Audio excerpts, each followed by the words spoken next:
오늘의 주요 뉴스입니다. 원광대와 원광보건대, 원광디지털대학이 통합에 합의하고 글로컬 대학 사업을 신청했습니다. 이들 대학은 학사구조 개편으로는 경쟁력이 부족하다고 판단해 통합키로 했습니다. 통합 카드가 승부수로 작용할지 주목됩니다. 군산 지역 경기가 침체기를 벗어나지 못하고 있는 가운데 중대형 상가는 공시률이 높은 반면 중소형은 낮아지고 있는 것으로 나타났습니다. 지난 1분기 중대형 상가 공시률은 16.7%로 2014년 4분기 16.8% 이후 코로나가 한창이던 2021년 1분기만 빼고 최근 10년 동안 가장 높았습니다. 반면 소규모 상가의 공시률은 지난 1분기 18%로 2018년 1분기 14.2% 이후 가장 낮았습니다. 이 같은 현상은 경기 침체가 지속되고 있는 가운데 고금리 부담이 크기 때문으로 보입니다. 온라인 서점에 밀려 경영난을 겪고 있는 동네 서점을 살리기 위해 도입된 바로북 서비스가 호응을 얻고 있습니다. 일산시의 경우 시행 1년 만에 이용 시민은 81%, 도서 대출은 67%가 높아졌습니다. 시민들은 무료로 책을 빌려 읽을 수 있어 좋고 동네 서점은 매출 증대 효과를 거두고 있습니다. 여러분 안녕하십니까? 5월 31일 수요일 종합뉴스입니다. 원광대와 원광보건대, 원광디지털대학이 통합에 합의하고 글로컬 대학 사업을 신청했습니다. 이들 대학은 학사구조 개편으로는 경쟁력이 부족하다고 판단해 통합하기로 한 겁니다.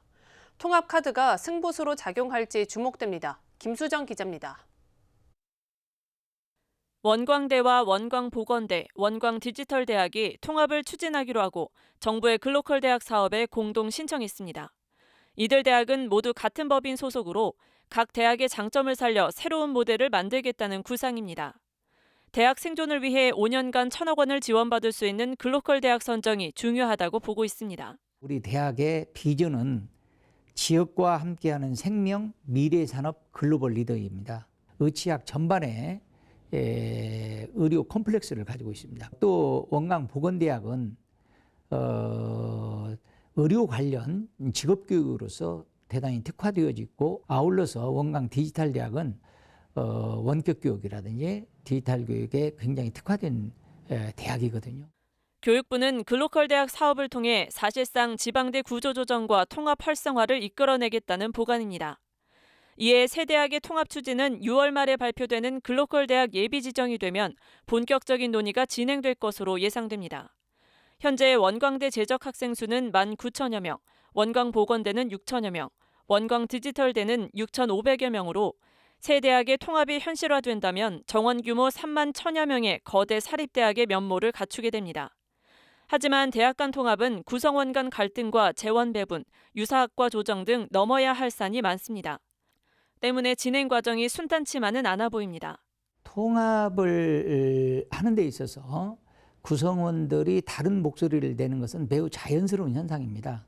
왜냐하면 수십 년 동안 각자 걸어온 길이 또 특화되어 있고, 또 발전해온 역사성도 있고, 또 그들이 이룩한 업적도 있는 것입니다. 통합 카드를 꺼내든 대학은 오는 9월 글로컬 대학에 최종 선정되면 교육부에 1년 안에 이행 계획을 담은 통합 신청서를 제출해야 합니다. KCN 김수정입니다. 2차 전지 특화단지 유치를 둘러싼 경쟁 구도가 새로운 국면을 맞으면서 전북의 상황이 유리해졌다는 분석이 나오고 있습니다.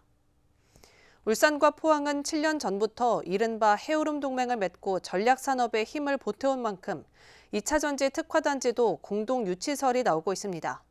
충북 오창은 2년 전 전국에서 유일하게 2차 전지 분야 소부장 특화단지로 지정되고 반도체 특화단지까지 공모를 신청해 논란이 되고 있습니다. 충북이 탈락하고 포항과 울산이 하나로 묶여 지정된다면 전북의 지정 가능성도 그만큼 커지게 된다는 분석입니다. 2차 전지 인력 양성을 위한 준비가 속도를 내고 있습니다. 전북도는 새만금 2차 전지 기업에 필요한 인력이 앞으로 5년 동안 4,000명이 넘을 것으로 보고 핵심과 제조 공정, 현장 인력으로 구분해 양성할 계획입니다. 이에 따라 전북대와 군산대 등 6개 대학과 협의체를 구성해 배터리학과를 신설하고 교육과정을 확대합니다. 또 전북기계공고와 군산기계공고에 전문교사를 확보하고 장비를 구축하기로 했습니다. 새만금 세계 스카우트 잼버리 부지에 침수 피해가 잇따르면서 공동위원장을 중심으로 긴급회의가 열립니다. 공동위원장 연석회의는 다음 달 12일 오후 4시에 서울에서 열리며 김윤득 의원을 비롯해 김현숙 여성가족부 장관 등 공동위원장 5명과 집행위원장인 김관영 지사가 참석합니다. 이날 회의에서는 침수와 폭염 등 당면 현안을 집중 논의하며 침수 대책과 안전 관련 예산 투입 규모를 결정할 예정입니다. 한편 전북도와 조직위가 요청한 예산은 88억 원입니다. 허위사실 공표 혐의로 기소된 정헌율 익산시장이 항소심에서도 무죄를 선고받았습니다. 광주고법 전주재판부는 오늘 정 시장에 대한 항소심에서 검사의 항소를 기각하고 무죄를 선고한 원심을 유지했습니다. 정 시장은 지난해 5월 24일 방송 토론회에서 민간공원 특례사업 협약서 등에 수도사는 5%, 마동은 3% 정도로 수익률이 제한됐고 이를 넘기면 환수하는 조항이 있다고 발언해 허위사실 공표 혐의로 기소됐고 1심에서 무죄가 선고되자 검찰은 항소했습니다. 항소심 재판부는 민간공원 특례사업 협약서에 초과이익 환수란 용어는 없지만 피고인과 익산시가 초과이익에 대한 재투자 내용을 협약에 삽입한 사실이 있어 초과이익의 환수 가능성을 판단할 수 있다고 판시했습니다. 무엇보다도 그 시정에 전념할 수 있게 되어서 정말 기쁩니다.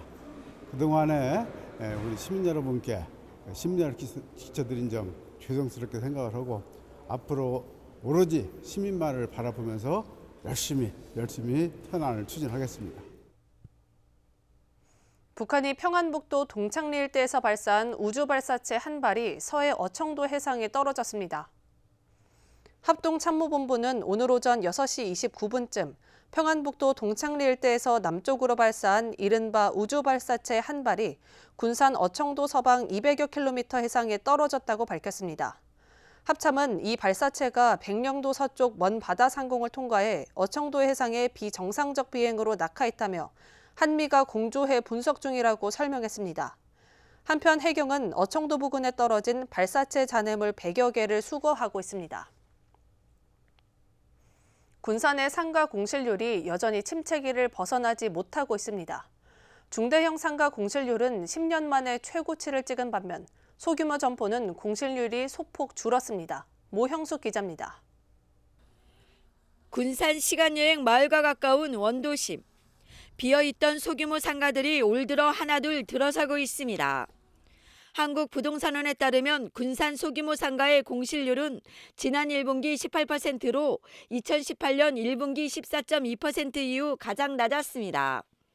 최근 5년 동안 가장 공실률이 높았던 2020년 3분기 27.6%보다 9.6%포인트 낮았습니다. 반면 중대형 상가 공실은 갈수록 늘고 있습니다. 올 들어 1분기 중대형 상가 공실률은 16.7%로 2014년 4분기 16.8% 이후 코로나가 한창이던 2021년 1분기만 빼고 10년 동안 역대 최고의 공실률을 보였습니다.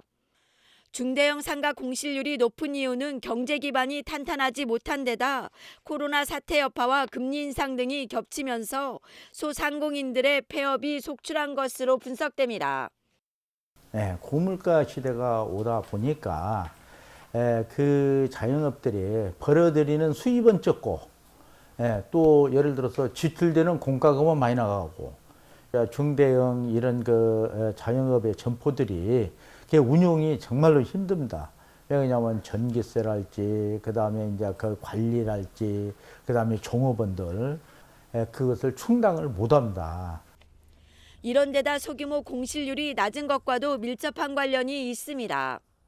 고물가와 고금리에 따라 운영비를 아끼기 위해 중대형 상가가 규모를 줄이고 있기 때문입니다.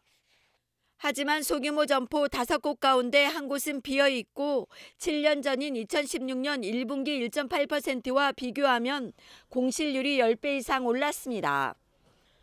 군산조선소가 재가동에 들어갔지만 예전 규모만 못하고 대기업 폐쇄로 충격을 받은 지역 경제가 아직 살아나지 않은 데다 인구마저 줄고 있는 게 원인이란 지적입니다. 여전히 경기 침체를 벗어나지 못하는 군산. 중대형 빈점포는 늘고 소규모 공실률은 낮아지고 있습니다. KCN 모영숙입니다. 새만금 동서도로에서 전주를 잇는 지방도 702호선의 국도 승격 건의안이 정부에 제출됐습니다. 전주시는 새만금 동서도로에서 전주를 잇는 38km 지방도 702호선의 국도 승격을 제6차 국도 국지도 건설 계획에 반영해달라는 건의안을 국토교통부에 제출했다고 밝혔습니다. 시는 지방도 702호선이 국도로 승격되면 2차로에서 4차로로 확장 공사가 가능해져 물류 비용 감소와 지역 경제 활성화에 도움이 될 것으로 보고 있습니다. 국도 승격은 수요조사와 타당성 검증, 도로정책심의위원회 심의를 거쳐 최종 확정됩니다. 군산시의회 김영일 의장이 중국에서 새만금의 국제적인 비전을 제시했습니다. 김영일 의장은 지난 26일 중국 구이양에서 열린 세계 빅데이터 박람회에 참여해 빅데이터를 활용한 새만금의 미래 비전을 제시했습니다. 김 의장은 새만금 국제공항과 신항, 철도가 완공되면 트라이포트 구축으로 동부가 경제 중심 도시로 우뚝 설 것이라고 강조했습니다. 또 새만금에 구축될 대규모 수상 태양광 시설로 빅데이터 산업의 기반인 풍부한 전력 공급이 가능하다고 설명했습니다. 지난 연휴 때 내린 비로 도내 주요 저수지 수위가 오른 것으로 나타났습니다. 전라북도에 따르면 섬진강댐 저수율은 27.4%로 이전보다 6.7%포인트가, 용담댐은 38.6%로 5.7%포인트가 올랐습니다. 지난 연휴 도내에는 평균 131mm의 비가 내렸습니다. 하지만 정읍은 여전히 가뭄 경계 단계가 유지됐습니다. 어청도 조림수가 계속된 가뭄에 대부분 말라 죽고 있는 것으로 나타났습니다. 군산시는 지난 2020년 어청도 주변 도로와 인근 야산에 편백과 상수리나무 등 4종 2만여 그루를 심었습니다. 하지만 심은 지 3년 만에 90% 이상이 고사한 것으로 알려졌습니다. 이는 수년 동안 계속된 장기 가뭄과 토양, 생태 등 환경적인 문제를 비롯해 육지에서 접근이 쉽지 않아 사후 관리가 제대로 되고 있지 않기 때문입니다. 전북경찰청이 출근길 음주운전 단속 계획을 경찰관들에게 미리 알려 논란이 일고 있습니다. 전북경찰청에 따르면 오늘 오전 7시 50분부터 30여 분간 일선 경찰서와 지구대 등에서는 경찰관을 대상으로 출근길 음주 단속이 이뤄졌습니다.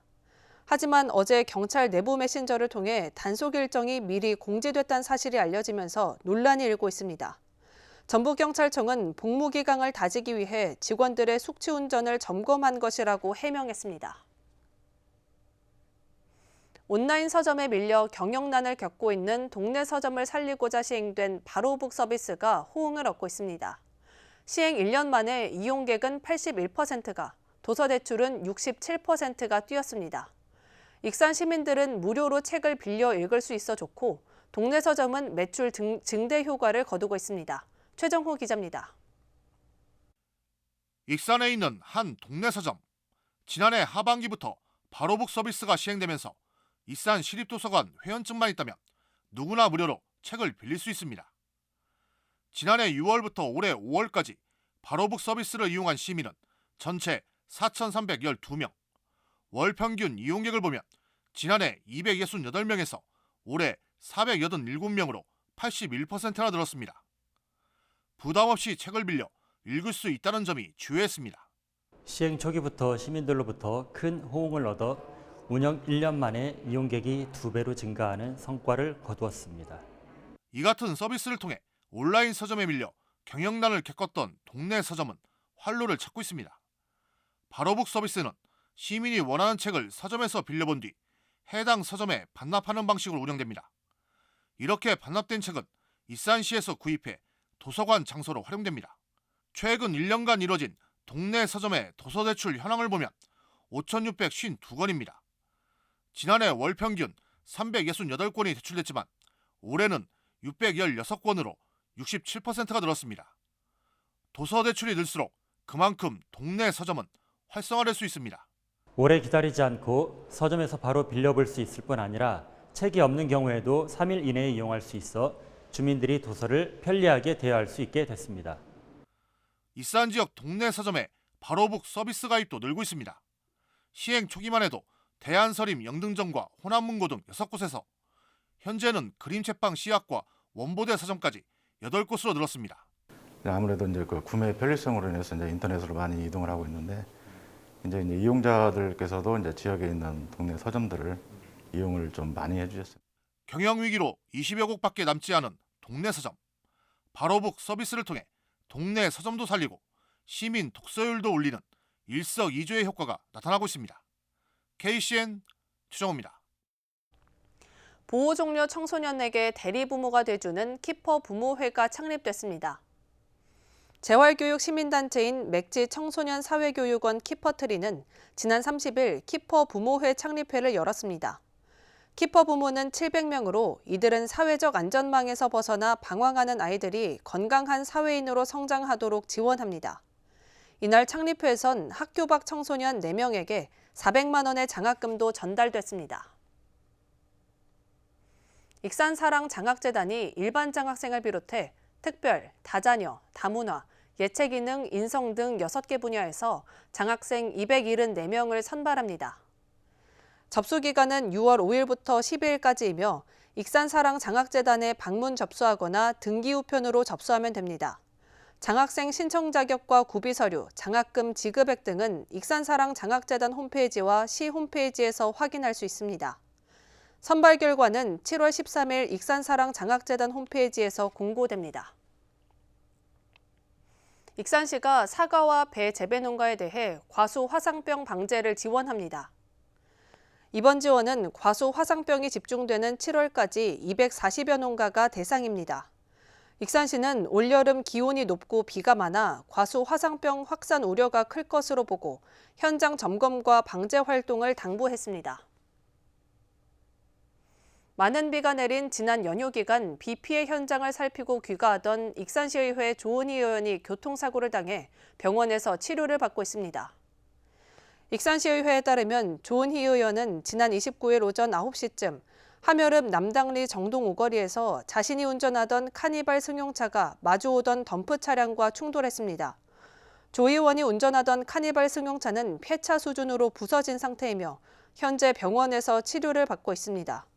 조 의원은 익산 용안과 용동 일대 농경지에 침수 피해가 발생하자 현장을 방문한 것으로 알려졌습니다. 계속해서 전북권 뉴스입니다. 도의원들의 갑질 의혹이 불거지면서 공무원 노조가 반발하고 나섰습니다. 전북도청 공무원 노동조합은 보도자료를 통해 최근 불거진 도의원들의 갑질 의혹과 관련해 진상조사를 촉구했습니다.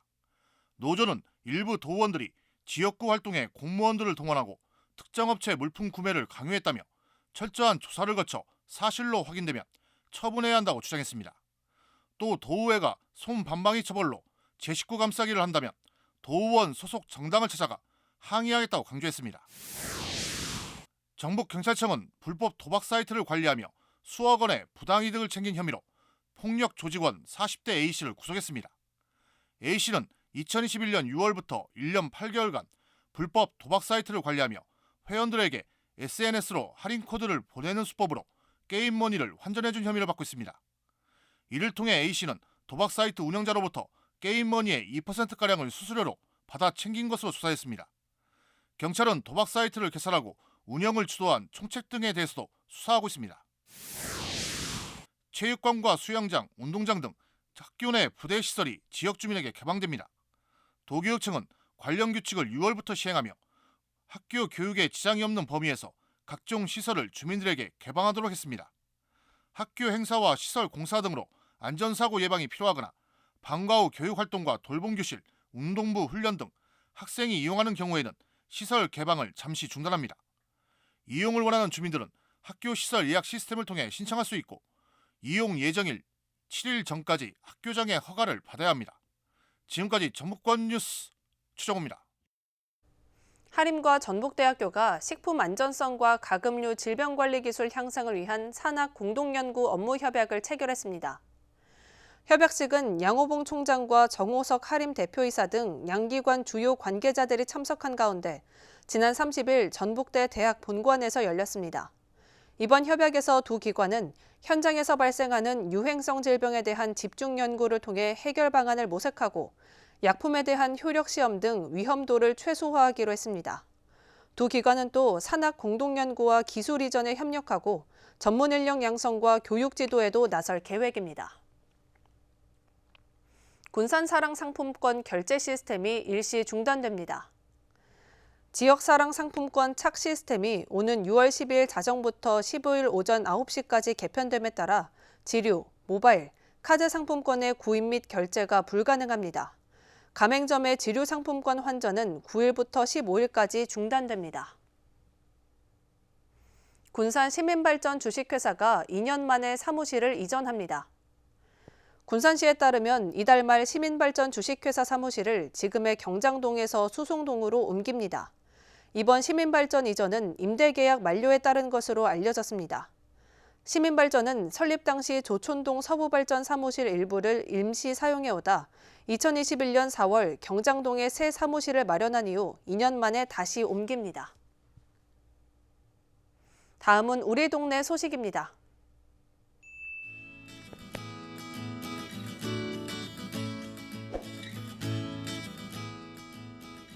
군산시 치매안심센터가 6월부터 7월까지 2023년 상반기 치매 예방교실을 운영합니다.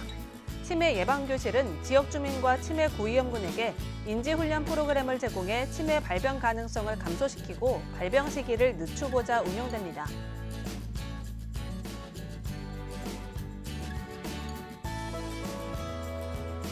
익산시 모현동에 자리한 비전환경 모현점과 천일 정육점이 착한 가게에 가입했습니다. 착한 가게는 전북 사회복지 공동모금회를 통해 매월 3만 원 이상의 후원금을 기부해 어려운 이웃을 위한 나눔 문화를 실천하는 가게입니다. 이어서 내일의 날씨입니다.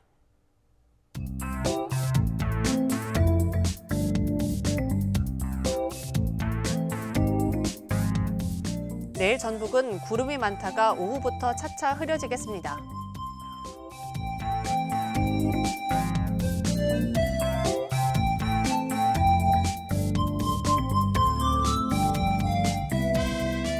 내일 도내 기온은 12도에서 출발해 27도까지 오르겠습니다.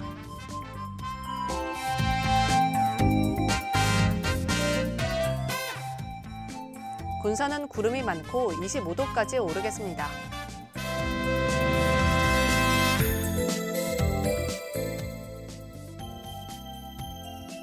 익산도 구름이 많고 26도까지 오르겠습니다. 바다의 물결은 서해남부 모든 해상에서 잔잔하겠습니다. 날씨였습니다.